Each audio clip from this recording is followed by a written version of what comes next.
আকাশবাণী কলকাতা স্থানীয় সংবাদ পড়ছি সুদীপ বসু। প্রতিবেশী রাষ্ট্র বাংলাদেশের উদ্ভূত পরিস্থিতির প্রেক্ষিতে রাজ্য সরকার সীমান্তবর্তী থানাগুলিকে আরও বেশি করে সতর্ক থাকার নির্দেশ দিয়েছে। মুখ্যমন্ত্রী মমতা ব্যানার্জি গত সন্ধ্যায় নবান্নে রাজ্য পুলিশের মহানির্দেশক, স্বরাষ্ট্র সচিব এবং মুখ্য সচিবের সঙ্গে পরিস্থিতি নিয়ে পর্যালোচনা বৈঠক করেন। সেখানে কেন্দ্রীয় স্বরাষ্ট্র মন্ত্রক রাজ্যকে যে নির্দেশ দিয়েছে সেগুলি তিনি প্রশাসনের শীর্ষ আধিকারিকদের সঠিকভাবে মেনে চলার কথা বলেন। নবান্ন সূত্রে জানা গেছে, সীমান্তবর্তী থানাগুলি থেকেও প্রতিদিন রাজ্যকে রিপোর্ট পাঠানোর কথা বলা হয়েছে। এদিকে বাংলাদেশের অশান্ত পরিস্থিতির দরুন ভারত বাংলাদেশ সীমান্তে হাই অ্যালার্ট জারি করেছে বিএসএফ। কড়া নজরদারি চলছে মালদার ভারত বাংলাদেশ সীমান্ত এলাকায়।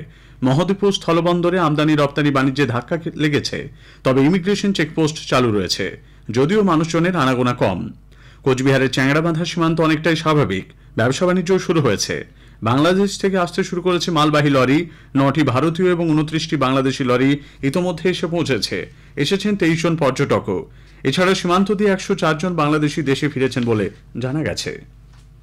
উদ্ভূত পরিস্থিতির প্রেক্ষিতে বিএসএফ এর ডিজি দলজিৎ সিং চৌধুরী গতকাল উত্তর 24 পরগনায় ভারত বাংলাদেশ সীমান্তবর্তী পেট্রাপোল স্থলবন্দরে যান। সেখানে 1 ঘন্টারও বেশি তিনি বিএসএফ আধিকারিকদের সঙ্গে বৈঠক করেছেন। রাজ্য মন্ত্রিসভায় আজ ছোটখাটো রদবদল হতে চলেছে।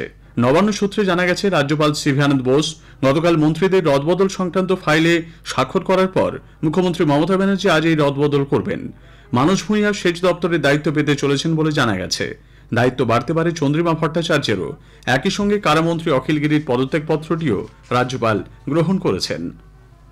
নারদকাণ্ডে সাংবাদিক ম্যাথু স্যামুয়েলকে সিবিআই আবার নিজাম প্যালেসে জিজ্ঞাসাবাদের জন্য তলব করেছে। আগামী 22 অগস্ট তাকে ডাকা হয়েছে বলে খবর। উল্লেখ্য, কিছুদিন আগে সিবিআই ম্যাথুকে নিজাম প্যালেসে তলব করলেও তিনি আসতে পারবেন না বলে জানিয়েছিলেন। দক্ষিণ কলকাতার যোধপুর পার্কের একটি ক্যাফেতে আজ সকাল 11:30 নাগাদ বিস্ফোরণে চাঞ্চল্য ছড়িয়েছে। ক্যাফের এক কর্মী আহত হয়েছেন বলে খবর। বিস্ফোরণের পরপরই সেখানে আগুন ধরে যায়। পুলিশ ও দমকল গিয়ে পরিস্থিতি নিয়ন্ত্রণে আনে। কিভাবে বিস্ফোরণ হলো তা খতিয়ে দেখা হচ্ছে।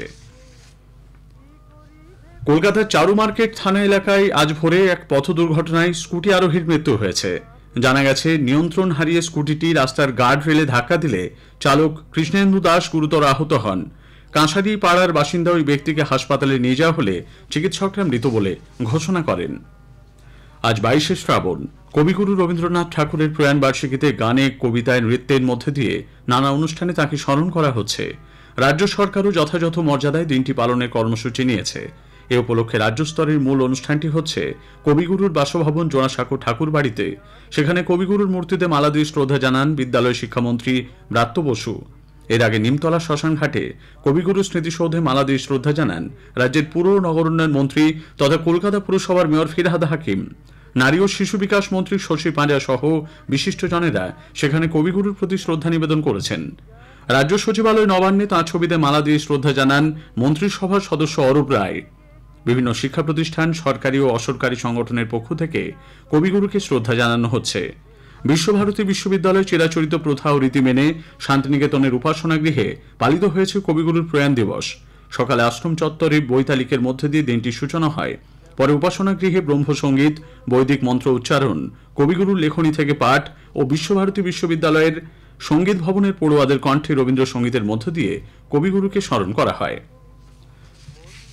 আকাশবাণী কলকাতার আঞ্চলিক সংবাদ বিভাগ অস্থায়ী ভিত্তিতে বাংলায় এডিটর, সংবাদ পাঠক তথা অনুবাদক, রিপোর্টার এবং প্রযোজনায় সহায়তাকারী ব্রডকাস্ট অ্যাসিস্ট্যান্ট নিয়োগ করবে।